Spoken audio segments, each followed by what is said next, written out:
Hello, I'm Ann O'Day from the University of Kansas Cancer Center, and I have the pleasure of moderating today's tumor board. We have a very esteemed panel of individuals today with us, and so I'm going to ask them to each introduce themselves. Hi, I'm Norman Womark. I've been around for a good many years, as perhaps some of you know. I'm chairman of the NSABP Foundation and one of the chairs for NRG Oncology and the contact PI for that group. And I'm professor of surgery at the University of Pittsburgh. Hi, I'm Tom Buchholz. I'm a breast cancer radiation oncologist. I'm the medical director of Scripps MD Anderson Cancer Center and professor emeritus at MD Anderson Cancer Center in Houston. Hi there, I'm Sarah Hurvitz. I'm at the University of California, Los Angeles, Johnson Comprehensive Cancer Center. I'm professor of medicine and director of the breast oncology program there. Hi, I'm not going to tell anybody how long I've been around, but I am the director of imaging at the Evelyn Lauder Breast and Imaging Center at Memorial Sloan Kettering Cancer Center, and I am primarily a breast imager, but I also do PET imaging as well. So if I come on a PET scan, it does come with a little bit of experience in the background. I am a member at Memorial, which is the equivalent of a professor, and a professor at Cornell Weill as well. Thank you so much to all of you for joining us today. I look forward to learning from each of you.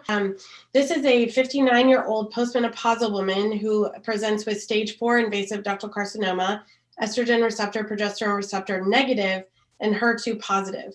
That she has a pathologic fracture of L5 as well as the right femoral neck, as well as very likely, based on the radiographic findings, lung metastasis in the presence of a large fungating breast mass.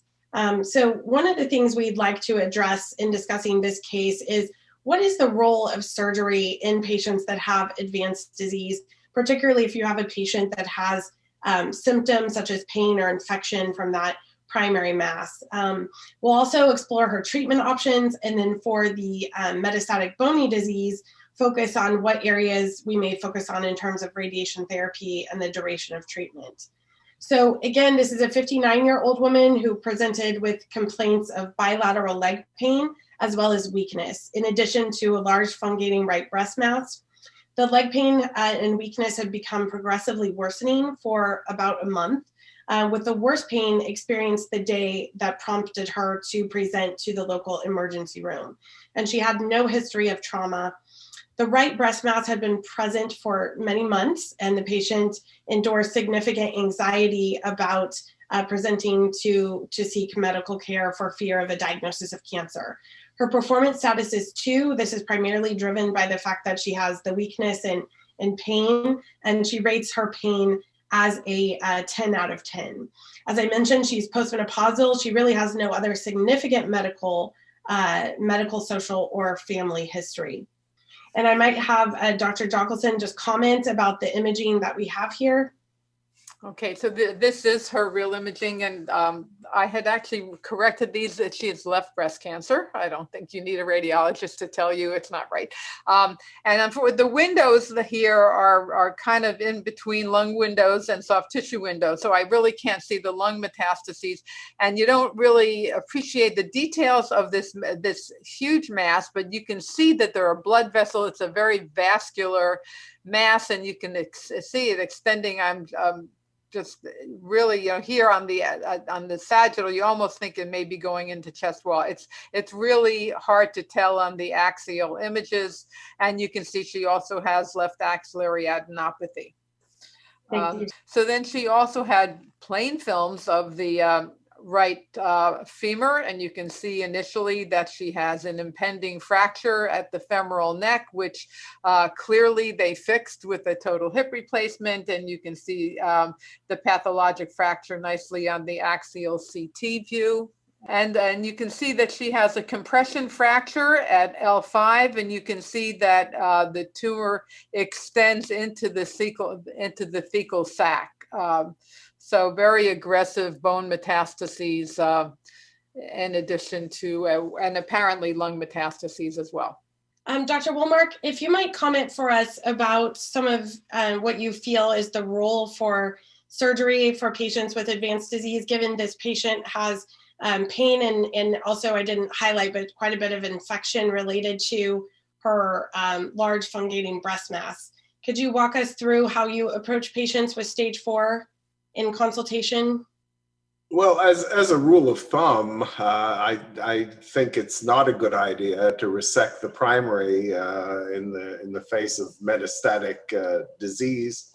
I think whatever data come from clinical trials don't demonstrate a salutary effect.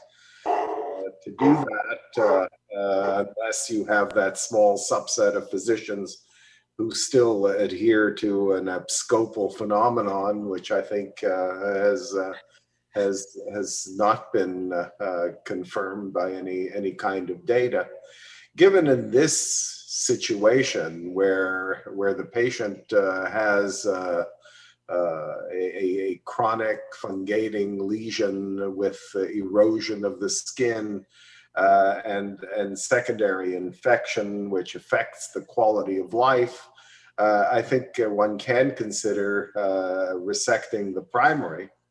We used to do that and call it a toilet mastectomy.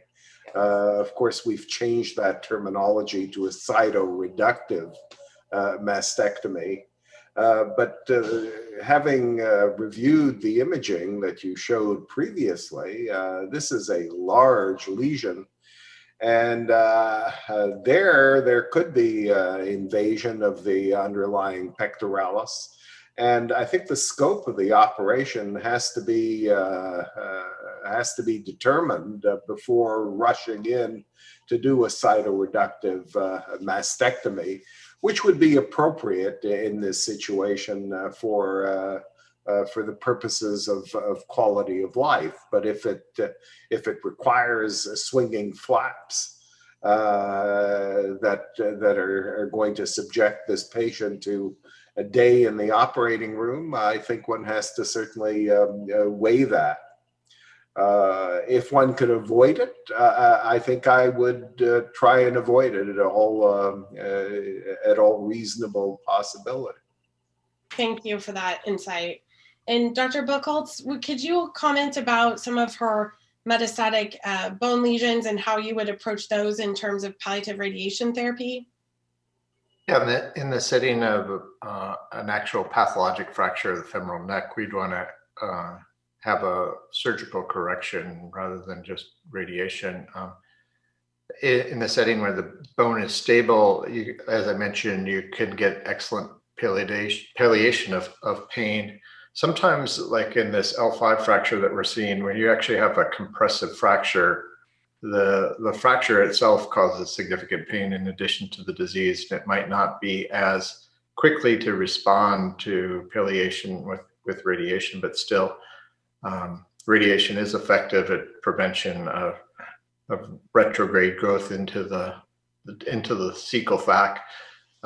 If she were having neurologic problems as a result of impingement into the cauda equinus here, you'd probably want to study with bone windows and see how much of this was actually due to bony fragments, which of course aren't going to be responding to radiation. But I think, yeah, palliative treatment is quite effective. This person obviously is going to receive systemic treatments. You could use radiation to treat a large fungating breast as well and get good response. But if they're just about to start a systemic treatment regimen where you expect a high degree of responsiveness, you could balance these things and see how they do first with systemic treatments, which are going to be the mainstay of the important modality, and always use radiation at any time during the treatment course.